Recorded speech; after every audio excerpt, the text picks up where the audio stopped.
अस्सलाम वालेकुम, क्या हाल चाल है, कैसे हैं जनाब? सब ठीक ठाक, खैरियत से? मैं ठीक हूँ बिल्कुल, अल्हम्दुलिल्लाह। और उम्मीद करती हूँ कि आप सब भी बिल्कुल खैरियत से होंगे। हम मौजूद हैं उर्दू की क्लास में, और जनाब उर्दू की पिछली क्लास में हमने की थी सबक पे बात। कौन से सबक पे? हमारी किताब के सबक नंबर 15 पे, जिसका नाम है नदी, फूल और चांद।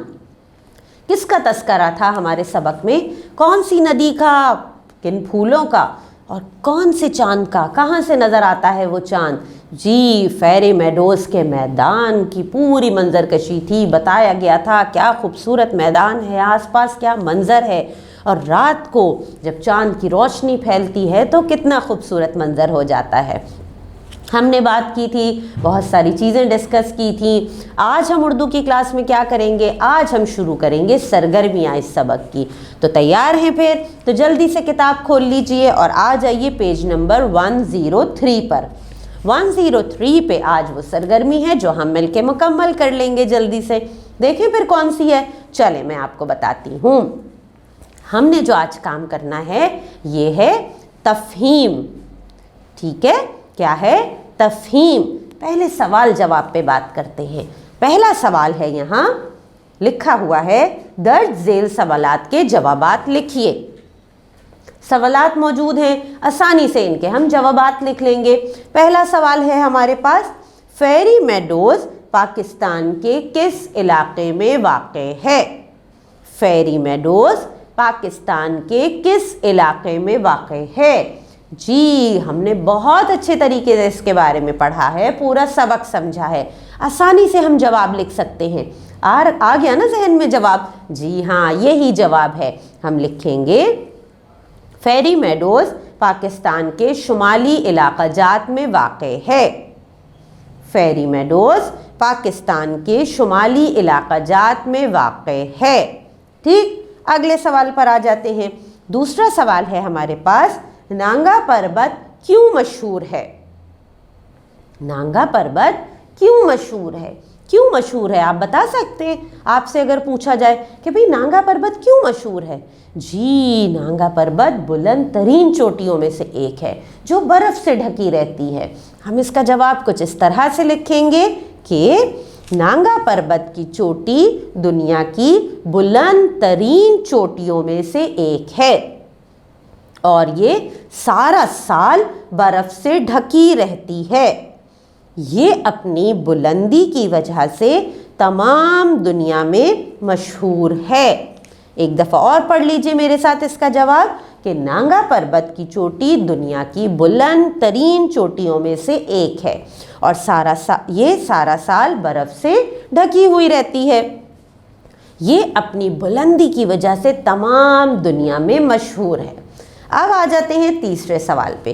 तीसरा सवाल है हमारे पास, फेरी मेडोज़ की बकरियों और आम बकरियों में क्या फ़र्क है? फेरी मेडोज़ की बकरियों और आम बकरियों में क्या फ़र्क है? इसका जवाब भी हम आसानी से लिख सकते हैं। जी, हम लिखेंगे इसका जवाब कि फेरी मेडोज़ की बकरियां कद में आम बकरियों से छोटी होती हैं, लेकिन इन बकरियों के बाल चमकदार और घुंघरियाले होते हैं। क्या लिखा है हमने कि फेरी मेडोज़ की बकरियां कद में आम बकरियों से छोटी होती हैं, लेकिन इन बकरियों के बाल चमकदार और घुंघरियाले होते हैं। सही। चलिए, कितने सवालात पे बात कर ली हमने? 3 पे। अब आ जाते हैं चौथे सवाल पे। चौथा सवाल है, सबक से हासिल होने वाली 3 अहम मालूमात लिखिए जिनका ताल्लुक उन्वान से है। सबक में जो हमने पढ़ा है इसमें से जो हमें मालूमात मिली हैं उनमें से हमें 3 अहम मालूमात लिखनी है। हम बहुत सारी लिख सकते हैं ना आप, बहुत सारी। चले, कोई सी 3 मैं आपको बता देती हूँ, आपके जहन में जो आती हैं वो आप लिख सकते हैं। इसके जवाब में हम लिखते हैं कि नांगा पर्वत की चोटी दुनिया की बुलंद तरीन चोटियों में से एक है, पहली मालूमात। दूसरी, फेरी मेडोज़ दुनिया भर में मशहूर है। ठीक। तीसरी, नांगा पर्वत की चोटी सारा साल बर्फ़ से ढकी रहती है। ये 3 मालूमात हैं, 3 जुमले हैं जो मैंने आपको बताए, लेकिन इससे हटके भी बहुत सारी मालूमात है, आप खुद भी लिख सकते हैं। ठीक जनाब, तो अभी हमने की सवाल जवाब पे बात, सवाल जवाब हल किए। आपने इन तमाम सवालात को कॉपी में लिखना है, फिर इनके जवाबात लिख के काम मुकम्मल करना है। अब आ जाते हैं, इसके साथ ही एक और छोटी सी मश्क है हमारे पास, उस पर बात करते हैं। यहाँ मश्क मौजूद है कि दुरुस्त जवाब पर सही का निशान लगाएं। ठीक, हमारे पास कुछ जुमले मौजूद हैं और इनके जवाब सामने ब्रैकेट में लिखे हुए हैं। जो सही जवाब है हम उस पे सही का निशान लगाएंगे दुरुस्त जवाब पे।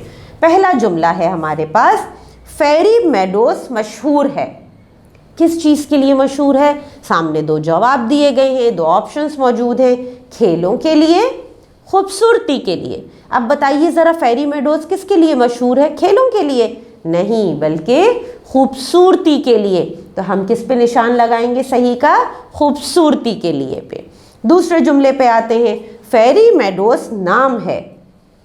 फेरी मेडोस नाम है किस चीज़ का? मैदान का या नदी का? अब आप मुझे बताइए कौन सा जवाब सही है? जी, नदी का नहीं। अच्छा, मैदान का नाम है फेरी मेडोस, बिल्कुल ठीक कहा आपने। तो हम किस पे निशान लगाएंगे? कौन सा जवाब सही है? मैदान का। इस पे आप सही का निशान लगा दीजिए। तीसरे जुमले पे बात करते हैं। तीसरा जुमला लिखा हुआ है, फेरी मेडोस की बर्फ का रंग है। फेरी मेडोस की बर्फ का रंग है। कैसा रंग है? दो ऑप्शंस दिए गए हैं, सफ़ेद या स्लेटी। अब आपके जहन में तो फौरन, तो अगर कोई भी सुनेगा कि भाई बर्फ़ का रंग कैसा है, तो क्या जवाब देगा? सफ़ेद, क्योंकि सफ़ेद होता है। लेकिन हमने इस सबक को पढ़ा है, हमें पता है फेरी मेडोस के बारे में, नांगा पर्वत की बर्फ़ के बारे में हम बता सकते हैं। क्या है बर्फ़ का रंग? स्लेटी। तो आप किस पे निशान लगाएंगे दुरुस्त का? स्लेटी पे। अब आते हैं चौथे जुमले पे। चौथा जुमला है, नांगा पर्वत की चारों तरफ हैं। नांगा पर्वत की चारों तरफ क्या चीज़ मौजूद है? दरख्त मौजूद हैं या फूल मौजूद हैं?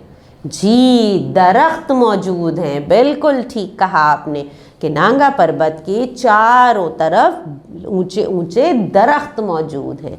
तो इस तरह से आज की क्लास में हमने तफ़हीम का काम किया, जिसमें हमने सबसे पहले सवाल जवाब पे बात की और उन सवालात के जवाबात आपने अपनी कॉपी में तहरीर करने हैं। और फिर हमने एक छोटी सी मश्क यहाँ पे दुरुस्त जवाब पर निशान लगाने की। तो ये सारा काम आपने अपनी कॉपी और किताबों में करके रखना है मुकम्मल। इनकी तस्वीर भेजनी है अपनी टीचर को और काम कीजिए मुकम्मल। और फिर मैं कब मिलूँगी? मैं मिलूँगी आपसे अब इंशाल्लाह अगली क्लास में। अल्लाह हाफ़िज़।